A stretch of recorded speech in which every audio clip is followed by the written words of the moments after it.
Welcome to another episode of SlowUp Shandis. In today's episode, we're chatting with Palesa of WeTheLocals. I am Nomzamo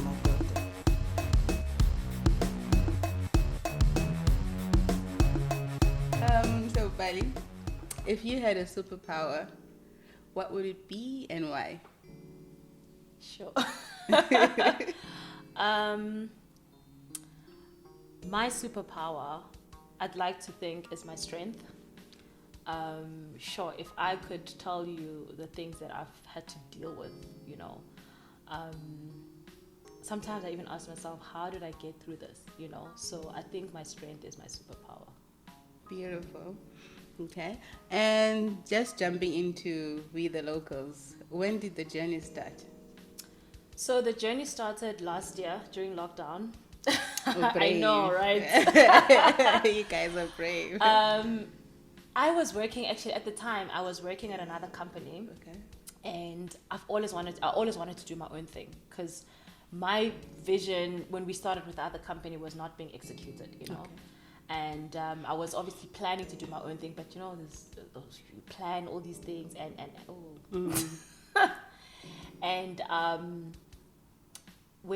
so last year during lockdown, we were going through, changes and retrenchments and I was one of the few people that were actually on the list. Nice. And I was then retrenched, and then because I had this idea, but I was just so scared to do it because I had a job, I had a salary, I was comfortable. Now leaving that and doing my own thing was like scary, So I postponed it or procrastinated actually doing that. So when this happened, I was just like, okay, you know what? I'm here. I'm not going to be able to get a job now. People are not hiring. It's locked down. What do I do? So at the time, a friend of mine wanted us to actually work together. So I approached him. I was like, listen, let's do this thing. It's finally time. I don't have a job anymore. So let's work on this and let's see what to do. And yeah, that's how WeTheLocals started. But when we started it, I don't think we thought of it as a business. I think it was fun. Okay. And also because it was lockdown, we were all depressed and we all just wanted to be outside. So it was more of a thing for us. It was an excuse to just travel, So that's how it started. But obviously with time, I sat down, and I realized, I actually need to make something out of this, And yeah, that's how it started. Cool. So you were pushed into it actually, because I was thinking, what a brave move starting a business during the pandemic. Yeah, I was. Hey, well, I didn't really have a choice because now I don't have a job. I've got all this time, so why not use this time and work on this thing that I've been wanting to do? It's just obviously the timing wasn't so great because now there's not really much you can do, We traveled even though we're not supposed to travel. So we had like secret getaways for people that were really, really like eager to travel. Yes. We did those kind of travels. People didn't know about it. It wasn't out there. It was for people. It was like a closed circle. So that's why I was saying when we started, it was a very like small thing. It was just fun. So fun. But then we started actually getting more referrals. More people wanted us to do. And we did a lot of birthday getaways last year, because people couldn't do birthday parties. So we did the like secret location birthday getaway. I was about to ask, so you were the people with the secret location, something like that. I can't say too much, but yeah. Yeah. So when did you fall in love with traveling? Sure, when I was very young. My mom worked. She moved to Kuwait when I was, I think, still in primary school.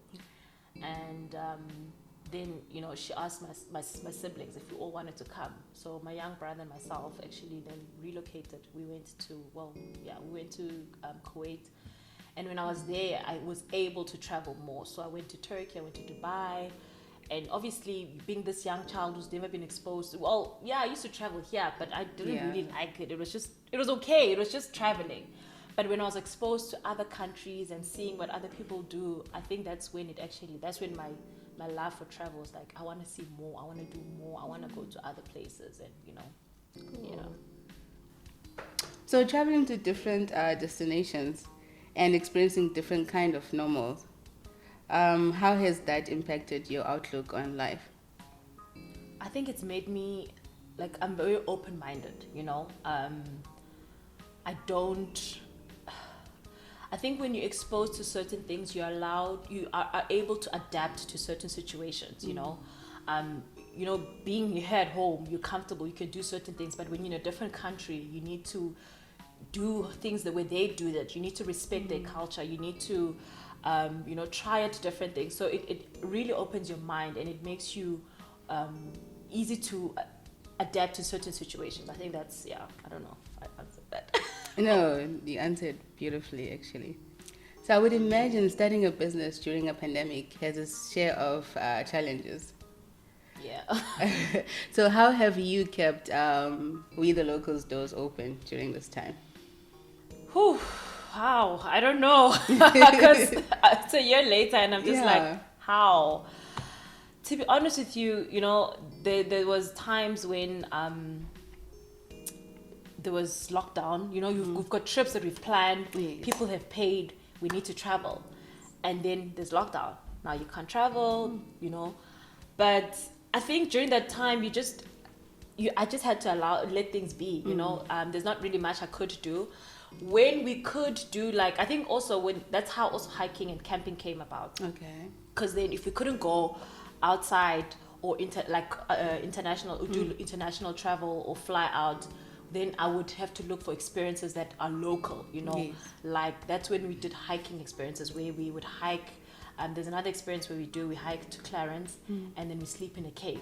So also because a lot of people, if you notice during lockdown, they started doing more activities. So we wanted to also get to a point where if we are limited to going out in terms of air travel or leaving our provinces, we are still able to do things within the our restrictions. Exactly, you understand. So that's where the hiking trips came about and the camping. So you have to think outside the box. You have to see, okay, what's going to work? What can we do? What are we allowed to do? And then work around that. I would even do a day trip of hiking, and I take people and just try to make it different, because obviously you can do it yourself, but you try to think outside the box and try to give them a different experience or add something or two so that then they would want to do it through you. So I think that's what I do. So you constantly just have to see what you can do during that situation and make it work, I guess. So you're making adapting sound so easy. It's not. It's not. But when you're in a very tight situation and really there's not much you can do, you can't really sit and cry about it. You just say, okay, fine, this is my life. Yes. We the Locals is my baby. So what do? Do I sit down and say, okay, there's lockdown? You have to think outside the box. You have to figure out ways. There's so many ways, and I think that's how I learned as well. There's so many things. I was never into camping. I was never into hiking. But now I was sleeping in caves. We do amazing camping experiences. So I'm also learning. Yes. I'm also trying out new things. And I think one thing about We the Locals, we're all about trying out different new experiences. We want people to do things that they never thought they would do. For example, this year alone, I've never surfed before, and it was a first time experience. Yes. Skiing, who would have thought I would be skiing in Lesotho? Do you understand? So there's just so many things that we're looking for, so that we can also share those experiences with our clients. So it's not just travel to a place, but make it more fun. So we do adventure travel very well, I think. If I should Yes, say you so do. myself. As one of your clients, I should say, yes, you do that very well. But I would like to ask you, what kind of support do you wish you had when you were starting out? Ooh, capital. You know why? I realized, when you're starting, especially with travel, you have to be out there. You have to put yourself out there. You have to travel. So you have to have the funds to travel. You have to have a team that will, content is very important. People want to see what you do. So you constantly have to be on Instagram.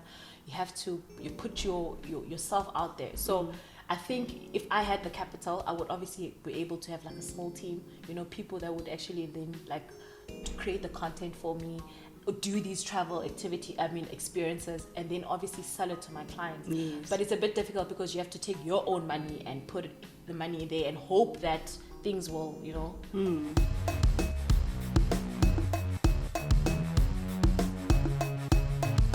In destination, how far have you taken your people? The furthest And which is your favorite destination? Oh, there can never be a favorite. Like, you know what? That question is a very tricky one because it? I think, yes, I feel like every destination has its own unique offering and experience. So it's a bit difficult, you know. But I can tell you the places we've been to this year. Oh, That was so a very many. diplomatic answer, but okay. So yeah, we've done a lot of local, like we've done Drakensberg. We did camping and hiking there. We went to Mozambique. We swam with the dolphins. It was a first time experience, beautiful experience. And then we went to Pontedora, Maputo, and then Belen. And then we did Lesotho skiing. Oh my gosh, that was beautiful. Oh, that was one of my highlight trips for the year. Okay. It was beautiful. I think experiencing the snow like that. In Africa. You know, as a child, you see this thing on TV and you just like, but actually experiencing it was just something else. You know, I was like a little child. I literally was playing on the snow. You know, I got sick after that, but it's okay. It was worth it. But yeah, Lesotho was beautiful. It was amazing. It was even stuck. We couldn't come back home because of the snow. Ah, yes. So we had to extend our trip because So it was snowed in. Yeah, it was snowed in. Yeah, it was snowed in. We were even on TV because of that, you know. So it was beautiful. Anyways, we did Zanzibar. So we've got a lot of next year. We obviously planning to do more of that, like a lot of international trips. Want to do Kenya, want to do Zanzibar. We've had requests for Morocco. I've never really thought of going to Morocco, but I was like, okay, interesting, you know. Want to do Bali, Nairobi, and obviously a lot of local because that's where it started. You know, we do want to support local travel, and I feel like it's our responsibility as travel companies to also, like, you know, help our tourism. So we'll do a lot of local, but definitely a lot of international when we can, without the restrictions, of course. Oh. Yeah. That sounds great, especially with everything that we are all going throughout the world. You know, rebuilding is next on our agendas. Yeah. So it's tough. It's funny how people still have money to travel. You don't want to go there though. No, but I'm not complaining. I'm not complaining. You know, because like I honestly thought people were not gonna travel as much as. Oh. But the people are like. Even December is fully booked. It was fully booked last month already. Yes. Do you understand? So people are eager to travel. People have money to travel, and trust me, they have budgets. Wow. You know, so it's very interesting to see how much, you know, people are willing to invest in that. You know, so yeah, I think next year is going to be very interesting. So being cooked up in the pandemic actually has helped the tourism business. Definitely. I think it made people realize how much they love love travel. Yeah. Because trust me, as soon as things were open, people were ready. Like you'd swear they had their bags packed and they were like, let's go.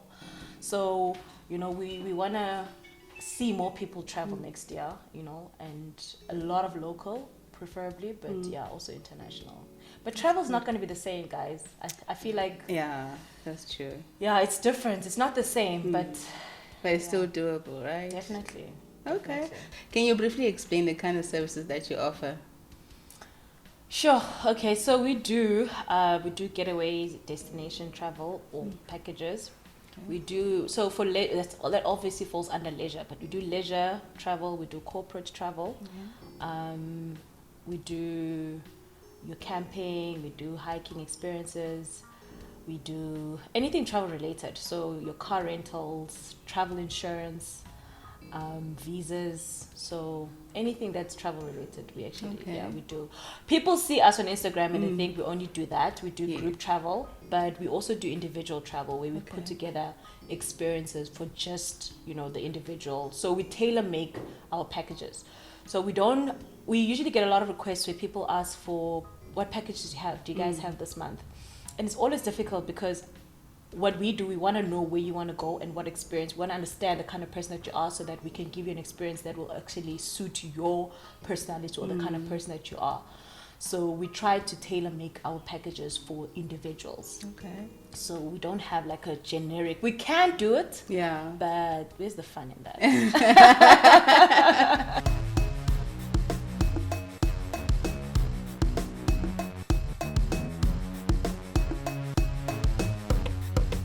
your business being weather dependent, how have you handled bad weather? I've had my fair share of bad weather. That laugh said it all. Oh, you're taking me back. So, Sorry. can I just share this experience with Okay. you? So we went to Drakensberg. All excited. Okay. Yeah, I think there was just 20 of us, just around 20 of us. We get to Drakensberg. We have an itinerary. We told people we're going to do this and this and this and this and this. As we get to Drakensberg, does it not storm? And we still have to actually put up tents because we got there with everybody. So the tents were not set up. We had to, because the whole point of it, we were also trying to teach people how to put up a tent. So it was, we wanted to make it fun. So you also had a teachable moment. We had to teach people how to put up a tent, and it was raining.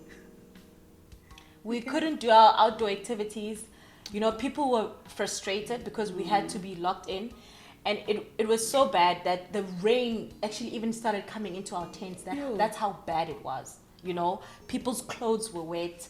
I know there's a lady that I was working from the trip. Her laptop got destroyed because of the rain. Wow.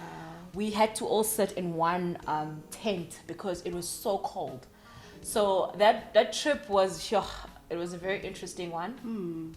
The weather only started clearing Saturday late. So Friday was right off. Saturday morning was a write-off.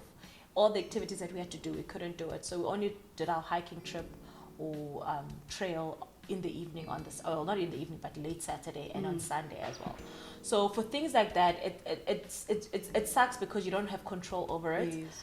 But I think it's just also when you are in that situation to communicate with your clients, because I think they also understand that you don't have control over it. You know, we obviously had to accommodate those guys that had their tents wet.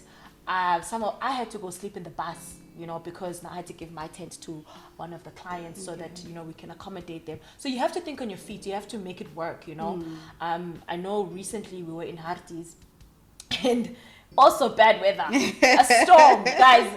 Tents were flying, not getting in the water was not getting inside. They were literally like, I don't know how that happened. The wind was so strong, you know. One.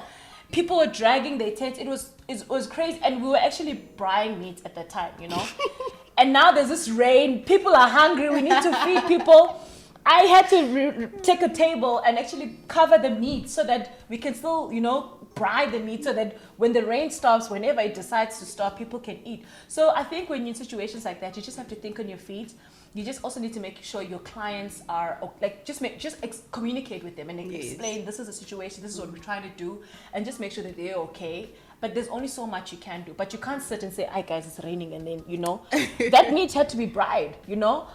So yeah, I bride meats and it was raining and it was very interesting. But can I just say, like, at the end of that whole storm and everything, I can say this because I was part of that trip, right? But at the end of that storm and everything, we had a double rainbow. So that was special. You know? Exactly. So it ended up working out. We ended up doing our outdoor movie experience, which I thought was not going to happen because that rain was just, But it's things like that. So you just have to make it work and just make sure your clients are also comfortable and they're okay. You know, you constantly just communicate with them. It's difficult when there's 20 people. Yes. You can only do so much. But when they were all together, it was easy to communicate. And we did games, you know, game night, and we try to make it fun. But weather guys, it's the worst. It's the worst. I hope that next year we won't have to go through any of that. If we do, I think we've got experience. Okay. I think. Yeah. You have enough experience. Yeah, we've had our fair share. But I see it as blessings, I guess. That's how I felt when at the end of that rainbow, double rainbow. Exactly. I felt it. Come rain or shine, great travel experiences will be had as We The Locals does it best. See their details in the description below.